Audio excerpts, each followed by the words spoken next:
Hello guys, ഇന്ന് പറയാത്ത കല്യാണത്തിന് പോകുന്നൊരു പ്രത്യേകതരം പരിപാടിയാണ്. ദാസപ്പനോട് പറഞ്ഞിട്ടുണ്ട് എന്നുള്ള മൈൻഡിലാണ് പോകുന്നത്. അതായത് ഇവരോട്, എൻ്റെ കൂടെ ഉള്ളവരോട് പറഞ്ഞിട്ടുണ്ട്. അപ്പോൾ അവരൊരു കമ്പനിക്ക് വേണ്ടിയിട്ടാണ് ഞാൻ പോകുന്നത്. അവൻ്റെ ഫ്രണ്ടിൻ്റെ അനിയൻ്റെ കല്യാണമാണത് സംഭവം. അല്ല, ഫ്രണ്ടിൻ്റെ അനിയൻ്റെ കല്യാണം. കണ്ണൂരാണ് കല്യാണം. എന്തായാലും എനിക്കും കറക്റ്റ് ലൊക്കേഷൻ അറിയില്ല, അവനും അറിയില്ല. ഗൂഗിൾ മാപ്പ് നോക്കി പോയി കണ്ണൂർ ടൗണൊക്കെ കഴിഞ്ഞ് ഏതോ ഉള്ള ഏരിയയിൽ എത്തിയിട്ടുണ്ട്. മാട്ടൂലെന്നാണ് ഈ ഒരു ഏരിയക്ക് പറയുക. പക്ഷെ ഒരു ഐഡിയയും കിട്ടുന്നില്ല. ആ ഗന്ധം മുട്ടുപോയി ഗൂഗിൾ മാപ്പ് കണ്ടിട്ട്. അങ്ങനെ ഞങ്ങളൊരു ഭാഗത്ത് സൈഡാക്കിയപ്പോൾ അവന് വേറെ കുറച്ച് ടീം വരാണ്ട് പറഞ്ഞു. അവർക്ക് വിളിച്ചുകൊണ്ട് നിൽക്കാൻ. ഇവൻ്റെ കൂടെ ഗൾഫിലുണ്ടായിരുന്ന ഫ്രണ്ട്സാണ് ഇതെല്ലാം. അങ്ങനെ കാലിക്കറ്റിൽ നിന്ന് അവിടെ നിന്നൊക്കെ കുറച്ച് ടീം വരാണ്ട് പറഞ്ഞാൽ അവർ വന്നപ്പോൾ അവരെ പുറകെ വിട്ടുകൊണ്ട് നിൽക്കുകയാണ്. അവരും മാപ്പ് നോക്കി തന്നെ പോകുന്നത്. കല്യാണ വീട് ഇപ്പോൾ എത്തുന്നുള്ള പ്രതീക്ഷയിലാണ് പോയിക്കൊണ്ടിരിക്കുന്നത്. എനിക്കാണെങ്കിൽ അവിടെ എത്തിയിട്ട് എന്തായിരിക്കും അവസ്ഥ എന്ന് ആലോചിച്ചിട്ട് ആകെ ടെൻഷൻ ഉണ്ട്. പിന്നെ ഇവൻ ഒറ്റക്ക് പോകണ്ടല്ലോ എന്ന് വിചാരിച്ചിട്ടാണ് ഇവൻ്റെ കൂടെ പോയത്.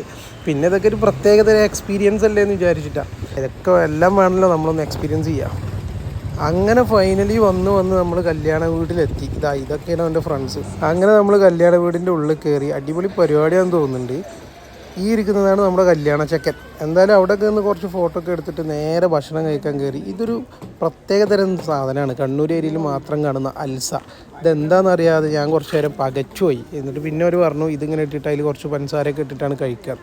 എന്തായാലും അതൊക്കെ കഴിച്ച് നല്ല ബീഫ് ബിരിയാണി ഉണ്ടായിരുന്നു, അതും കഴിച്ച്. ഇതാണ് അവൻ്റെ ഫ്രണ്ട്.